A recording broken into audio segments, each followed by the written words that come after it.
Tantor Audio, a division of Recorded Books, presents The Future of Science is Female. The Brilliant Minds Shaping the 21st Century by Zara Stone. Narrated by Vilinsky. Introduction. Throughout history, badass women have created world-changing advances in science and technology, and right now, they're finally getting the recognition they deserve. #preach. In San Francisco, scientist Etasha Cave developed a machine that sucks carbon dioxide out of the air and turns it into useful plastics and fuel when she was 29. In Burlington, Canada, 17-year-old Ria Karumanchi built the Smart Cane, which uses computer vision, haptics, and GPS technology to steer visually impaired people around obstacles. The Smart Cane's vibrations also provide directions. In Connecticut, 29-year-old Ashley Kalinowskis' company, Torigen, creates and sells a working cancer vaccine for dogs. Thanks to Ashley's dedication, hundreds of puppies' lives have been saved. The list of amazing women in the world right now goes on and on. These scientists and technologists are Black, queer, Asian, disabled, Latina, and white. We need more of them. Today, fewer than 4% of Latinas and 3% of Black women get doctoral degrees in science and engineering. Women make up 20% of all undergraduate degrees in engineering, physics, and computer science, but only 11% end up working in STEM. Implicit bias, sexism, and a culture that recommends Bratz dolls to girls and Lego kits to boys play a part in this. Then there are the history books, full of white men, which suggests that women aren't as important or as clever as dudes are. The news is full of stories about cool tech and science startups and tends to focus on the Evan Spiegels, Elon Musks, and Mark Zuckerbergs of the world. When they mention female CEOs, they tend to have fashion or beauty-related businesses. We need to know about the Etashas and Rias and Ashleys of the world. The more you hear about people who look and sound like you and are doing great things, the easier it is to realize that you can do that too. I wrote this book so girls and gender nonconforming and non-binary people everywhere can learn about people who dealt with similar problems and how they refused to let that rule them. Why this matters. In 2007, I interned at a British men's magazine that covered celebrities, fast cars, and the latest gadgets. It was a competitive internship, and I was excited to work there. I really wanted to make it in journalism. The idea of telling people's stories and learning about the world seemed like the best job ever. I was one of 2 girls in the office. I did everything that people told me would make me a success. Arriving an hour early and leaving late, and saying yes to everything they asked me to do, from photocopying to typing up notes.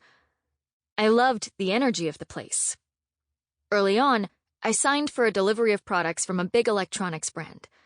There were so many that the editor, a 50-something white man, said everyone should take one to review, including me.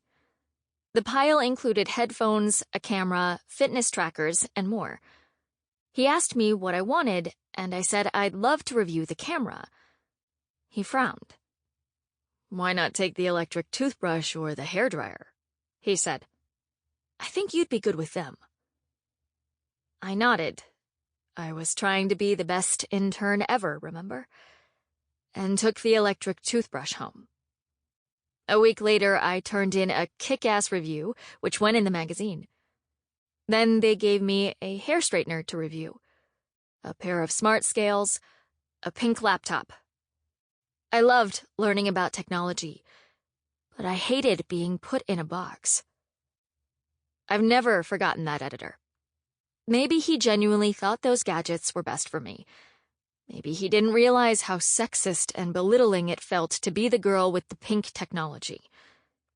But so what? It still stung.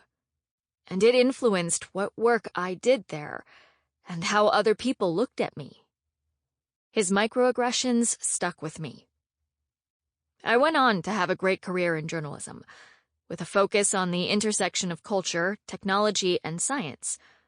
I worked as an on-air reporter for ABC News and as a writer for The Washington Post, The Atlantic, Wired Magazine, the BBC, and more. I've interviewed Steve Wozniak, DJ Tiesto, Kat Deely, Spice Girl Emma Bunton, Watchmen designer Dave Gibbons, firefighters, mermaids, and more. But I got here in spite of, not because of. These kinds of microaggressions still happen. In schools across the country, about half as many girls as boys are interested in STEM by 8th grade. That drops to 15% by the end of high school. That's not cool. The world is getting techier and techier, and we need women to be part of its creation. If you're not in the game, you don't get a say in what it looks like. The takeaway from this book. Each chapter in this book examines a different world problem, from climate change to the future of work, and introduces the female scientists who are working on solutions. You'll learn how they got to where they are, and what challenges they faced and overcame along the way. It provides an overview of some of the coolest and most exciting science and technology projects happening today, all pioneered by badass women who challenged the status quo. They saw problems that needed solving and wouldn't take no for an answer. You'll learn the fascinating, complicated stories of how this diverse group of women got started, from the perspective of those still working it out as they go along. Forget the ivory tower of accomplishment. Learn about the everyday drama, tears, and adventures these awesome ladies face as they race to fix everything that men effed up. This book isn't going to turn you into a scientist. It won't make you the next Steve Jobs, or Bill Gates, or Sheryl Sandberg, or Greta Thunberg.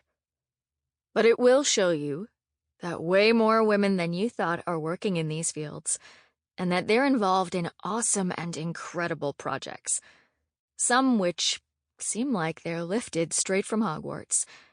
#Slay. #BlackGirlMagic. In the words of Beyoncé, who runs the world? Girls, girls. You can be that difference in the world. Chapter 1. Making a difference also makes her feel good. Great nails, great minds. Walia has really great nails, and she knows it. Today, one of her digits features a pizza emoji, another has the poop emoji, and a third has a crystal clear image of Maverick, a fluffy brown sheepdog she considers the office mascot. At my core, I'm a girly girl, she said, pushing her waist-length brown curls behind one ear. We meet in November 2019, inside Starspace, the Silicon Valley co-working center she works from. Walking through the space is like entering a CB2 catalog. Pastel colors, velvet sofas, and a hanging chair swing. You might recognize this from our videos, she said. The place is pretty enough to use as a backdrop for her company promotions. On social media, Pre's all about the fun times.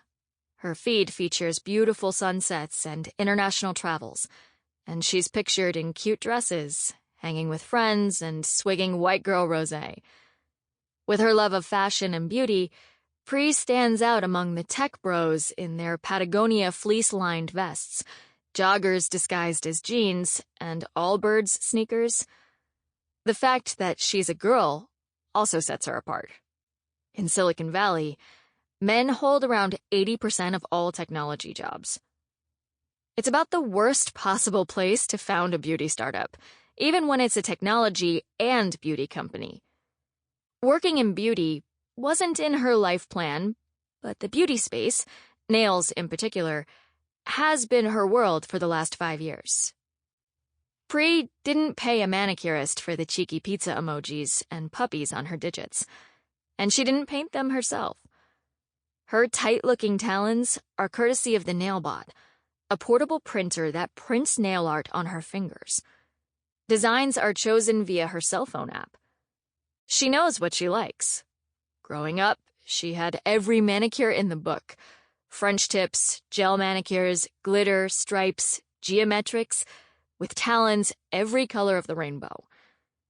I like being a girl, whatever that means, even if it's a socially constructed version of femininity, she said.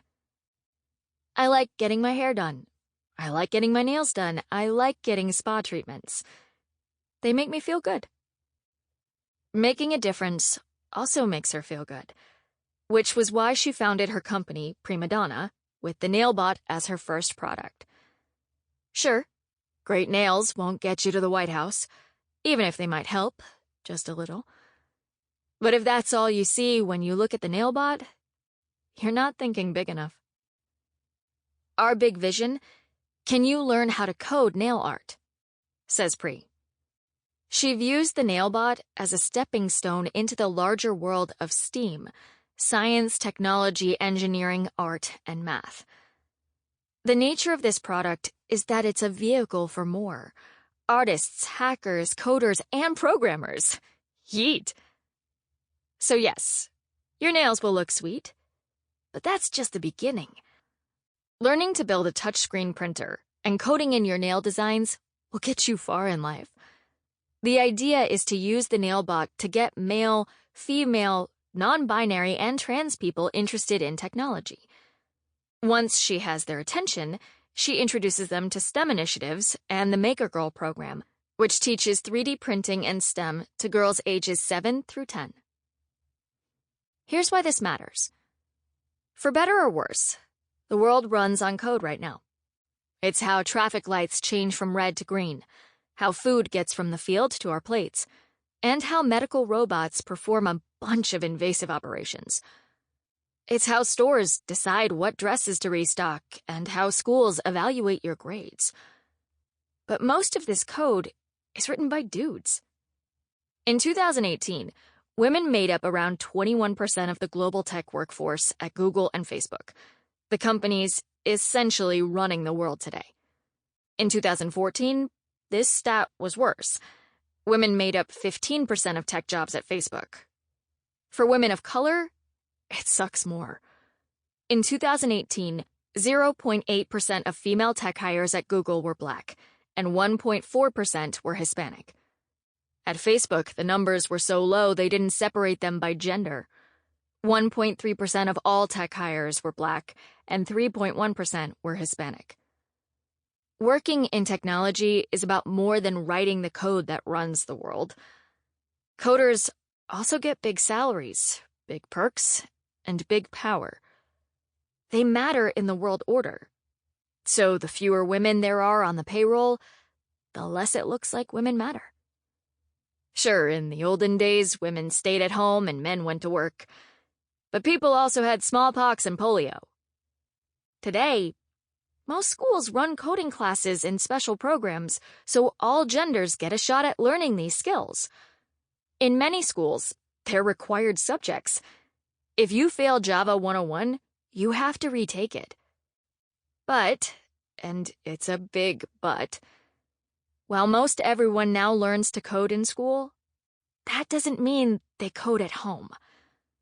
One study found that 40% of boys who learn to code at school will code at home for fun, compared to 5% of girls. One reason for this is what's available to code. Not every girl wants to mess around with Star Wars or Batman. Many do, but for some, they lack any appeal. There are some gateway coding toys, such as Goldie Blocks, more on this later, but none approach coding from a beauty perspective. That's where the Nailbot comes in. As a little girl, Pri always thought her career would be in politics. She was born in the South, in New Orleans. Her family moved to Madison, Mississippi when she was 9 years old. No matter where she lived, she'd plunk herself down in front of the TV whenever the debates were on, sitting as close as she could to the screen to take in everything. one of her earliest memories is of watching the debates with her dad. He'd get so excited watching the various politicians speak. Her dad loved America, loved it with the type of passion that only an immigrant has. He'd emigrated to the U.S. from India during one of the many wars in the 1960s to attend university and find a better, safer life. America was everything he'd hoped for. He was hired as an electrical engineer by a great company, and Pree's mom ran a bunch of successful franchises. Everything from a Baskin-Robbins, Pree's top tip, try the gold medal ribbon flavor, to jewelry store chains. In this country, you can do anything, be anything, he told Pree. It's the land of opportunity.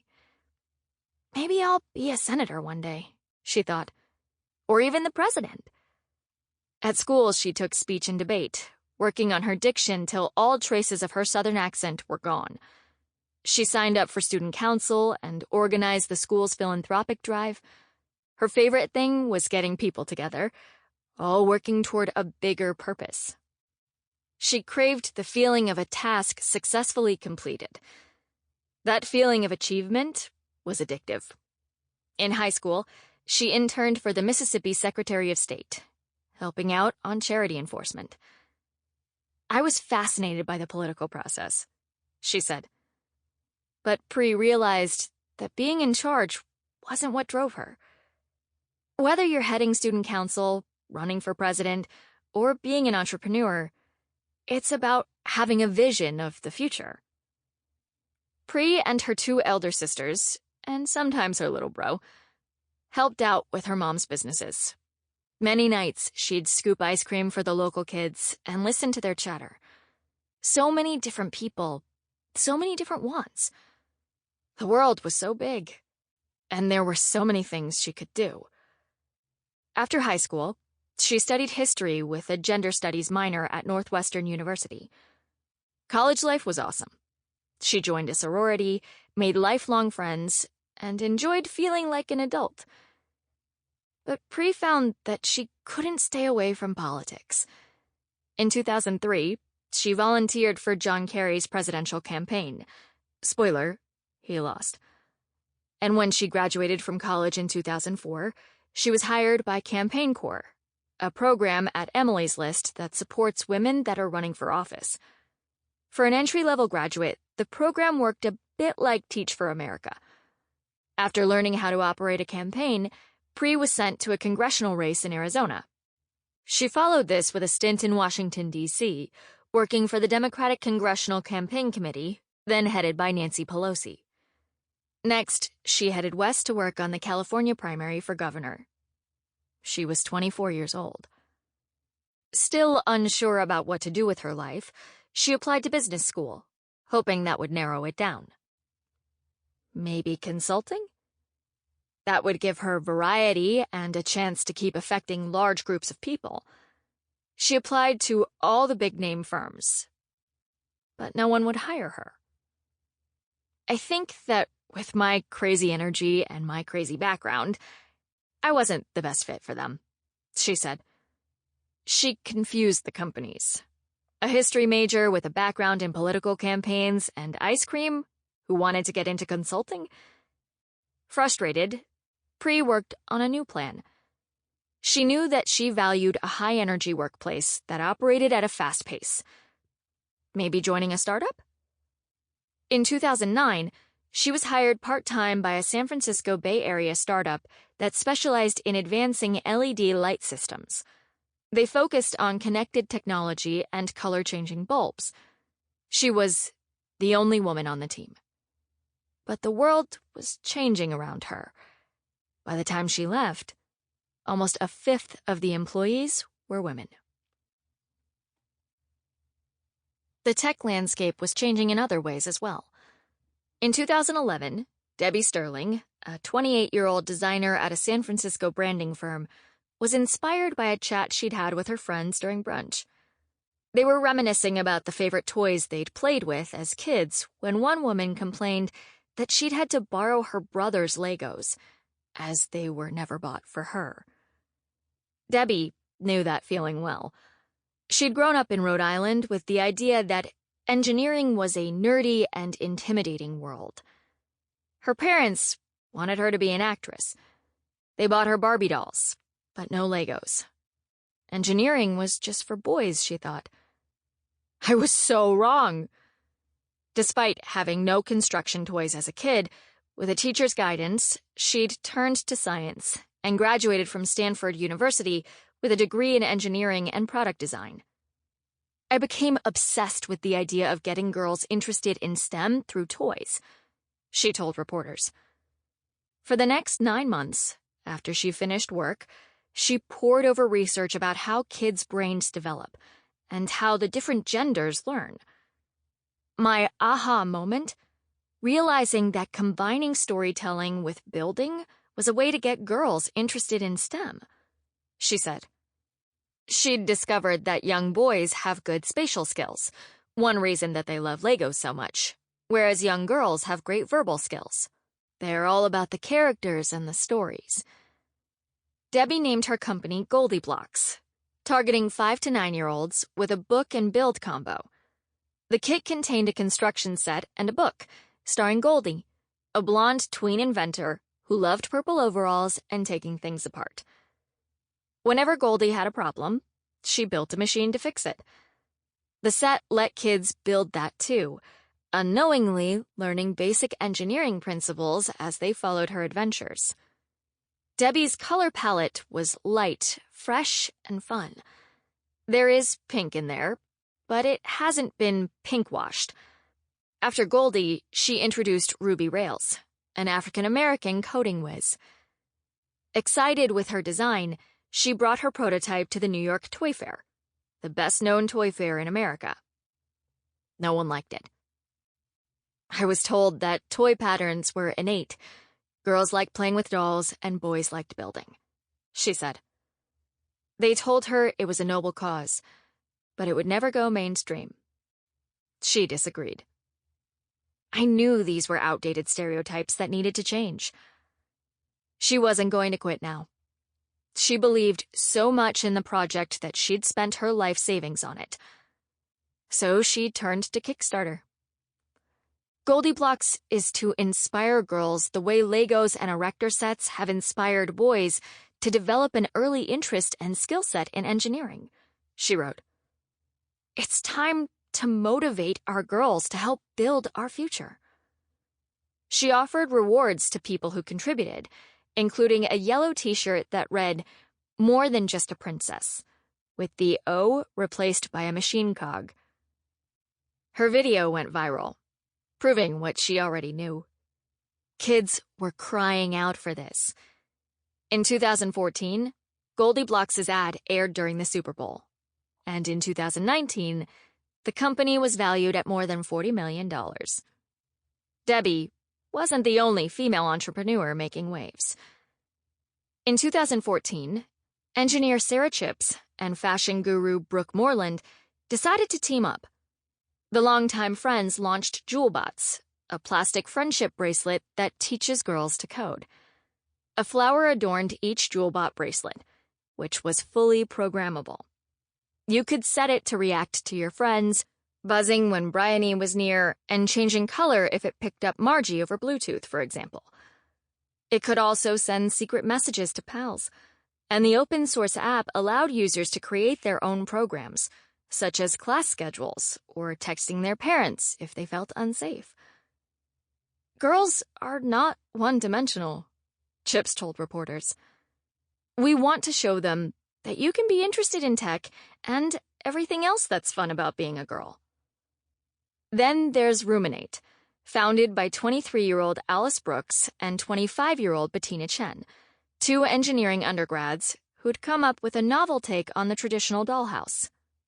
Build it yourself. Kids didn't just have to construct it, they had to wire it. The kit included circuit boards to power lights, fans, and working elevators. They displayed it on Shark Tank, where Mark Cuban gave them $500,000 for 5% of their business. This is a big deal. There's a lot of research that shows girls lose interest in science by age 8. By 8th grade, About half as many girls as boys are looking into STEM careers. The numbers suck. 75% of girls start out interested in STEM, but that drops to 15% by the end of high school. This keeps going. Only 12% of women complete STEM degrees, and only 25% of those work in STEM 10 years later. Changing this involves changing the way girls think about STEM and the culture around it. In 2011, Pri was vaguely aware that these companies had started. They seemed really cool, she thought. Why weren't they around when she was a kid? In 2012, the same year that Goldie Blocks launched, Pri graduated from business school. With no commitments, she bought a one-way ticket to London. Then she flew to France, then Spain. It was a coming-of-age adventure, she said. She didn't know what she was searching for. Maybe a fairy tale romance with a European? A job at Google? I wanted to know how I could make a contribution to the world, she said. In Spain, one of her classmates was getting married. She had her dress and her shoes, but her nails looked raggedy, all chipped and dull from flying. Time for a manicure, she thought. But she couldn't find a salon. Every place wanted you to book well in advance, and they were really expensive. The nail bars so common in New York and LA and Houston were nowhere to be seen. That was my aha moment, she said. It shouldn't be so hard to get a simple manicure.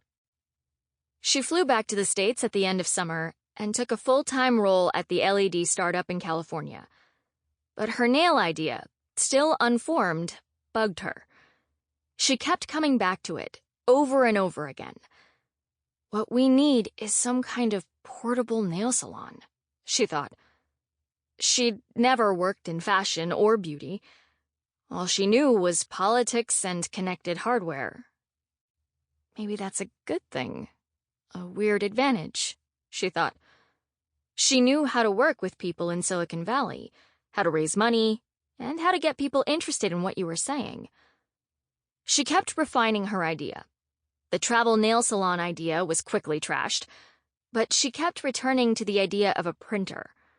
She wanted her startup to be more than just nails. Would people want pretty nails enough to learn how to build a printer? But why? She drilled down the idea of a nail art printer. But she needed help. Looking through LinkedIn, she kept returning to Casey Schultz's profile.